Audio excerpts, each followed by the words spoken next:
Hello friends and welcome to Gus McDowell Games. My name is Nick McDowell and today we're continuing the NATO campaign in Naval War Arctic Circle with the sixth and final tutorial mission, Sonar, in which we will cover the use of sonar in the game. Naval War Arctic Circle is based on a hypothetical Great Arctic War set in 2030 and largely fought, as the name suggests, in the North Atlantic, Arctic, Baltic and the North Sea. So this is tutorial 6, Sonar, how to use sonars. And the description is, in this tutorial, you will learn about how your sonars work and how you can most effectively detect enemy units from your submarines. The objectives of this tutorial are the effective use of sonar. So we'll start the game. We've already read the description and objectives. And we have a new detection of a small surface contact on the left. The hint says, you'll notice that your submarine sonars have detected a nearby boat. If you open your sensors panel, you will see that your Yason-class submarine has an impressive number of sonars. You'll notice that one sonar, the SCAT-3, is not operating. It must be manually deployed. Select the deploy option for this sonar and use time compression to wait until this towed array sonar is deployed and operative. And you'll see in the top right hand, the deploy the SCAT-3 towed array sonar is our current objective. But first we'll have a quick look at the small surface contact, which, as you'll see, we've detected but not identified, and it's a shadow icon. Moving back then to the Kazan, our Project 885 Yason class submarine has a heavyweight torpedo, a lightweight rocket torpedo, Samson missile, heavyweight torpedo, and SSN-26 Onyx missiles. We'll go to the sensors panel.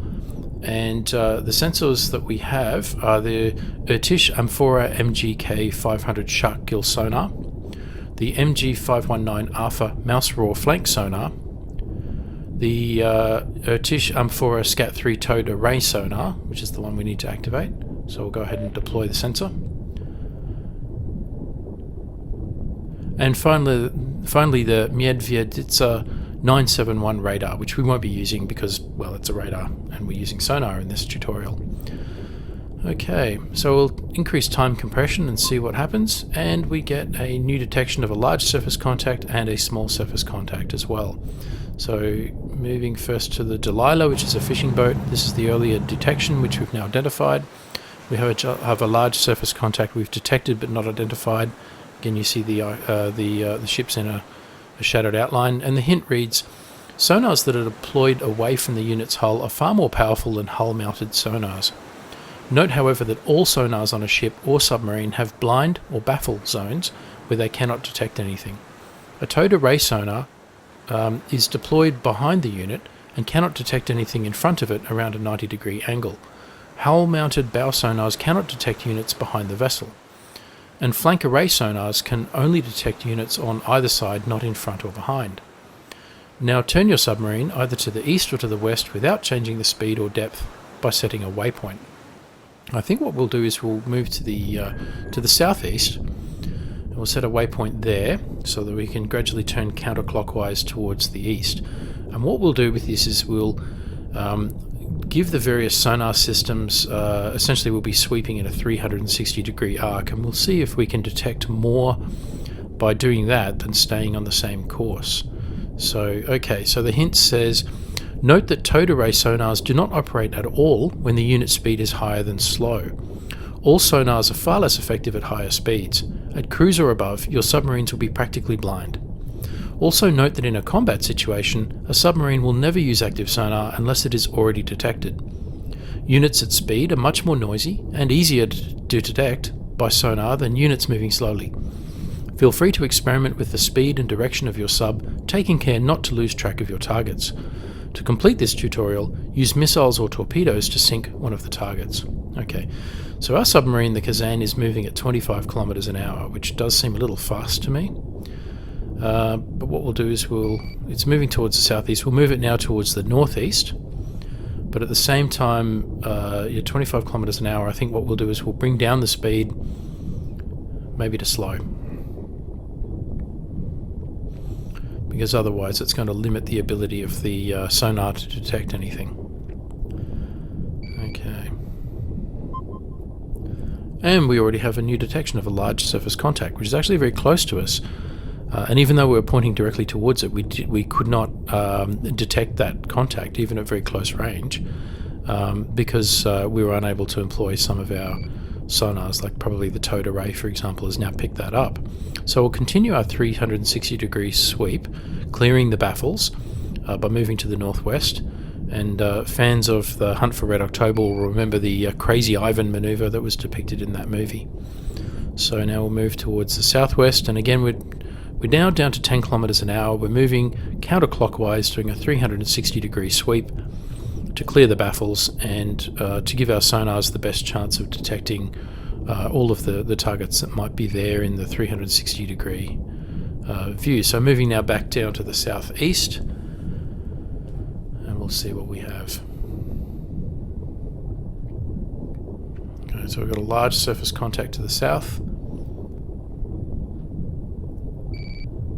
Okay, and we'll move a little, we'll keep going round in our sweep, moving now to the east-southeast and bringing our sonar, giving it the best chance we have to detect things here. Okay, now we'll go through our torpedoes. No, these torpedoes don't have the right range. We don't necessarily want to use a Samson missile, but we do have a heavyweight torpedo which can engage all of the targets that we've detected so far.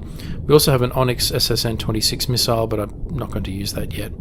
We really want to check our sonar capability rather than our submarine-launched missiles. So we're going to use the Type 6576 torpedo. We've got 24 of them. And here's the bow of our submarine, and we'll launch first against the large surface contact to the south. Now you can see the submarine launching its torpedo, and I think we'll launch again actually against the target to the south. Another 2 torpedoes in, because it may be a group of targets. There's the torpedo.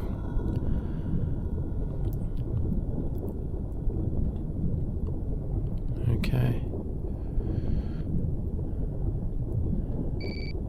And we'll move ourselves to the southeast to see if we can keep those detections. While we're at it, we'll launch against the Game Changer, which is the oil tanker to the east. And there's the torpedo launching. We'll increase our time compression until we see these torpedoes going. And you can see we've lost the target to the south because obviously it was detected from the towed array sonar. So we'll move around to try and see if we can detect that again. But in the meantime, you'll see that the torpedoes have reacquired a different target off to the west. So that's very interesting that having lost their initial target, they immediately sought another target and automatically went after that. Okay, so we'll move now to the east-southeast to try and allow our towed sonar array to pick up the target set to the south. You see we've got our heavyweight torpedoes gradually closing in on the target to the east, and there we go, we've detected the large surface contact to the south again. Okay, but we cannot then retask our torpedoes, we cannot manually retarget them. So once they've lost that initial target, they automatically retargeted, but we can't then manually retarget them.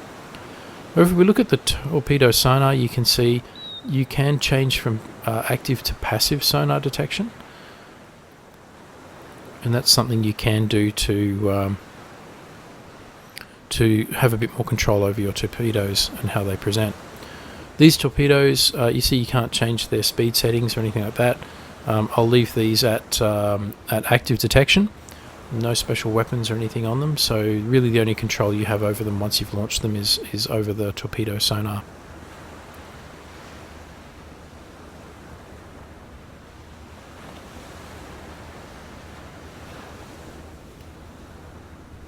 Okay, we'll speed up time a little bit.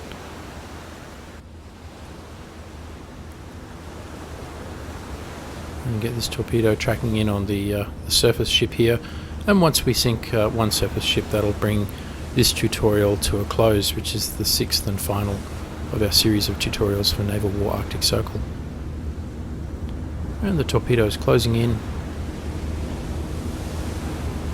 And closing in. So in the 6th and final tutorial on Naval War Arctic Circle, we've covered the use of sonar. In our next video, we will start the 12 missions in the NATO campaign. There we go, we've sunk that surface ship and the tutorial comes to a close. As always, thanks for watching. For more Naval War Arctic Circle content, check out the Jersey Blockade and NATO campaign playlists on our channel. If you enjoyed this video, don't forget to like, comment, subscribe and donate, and stay tuned for the next episode.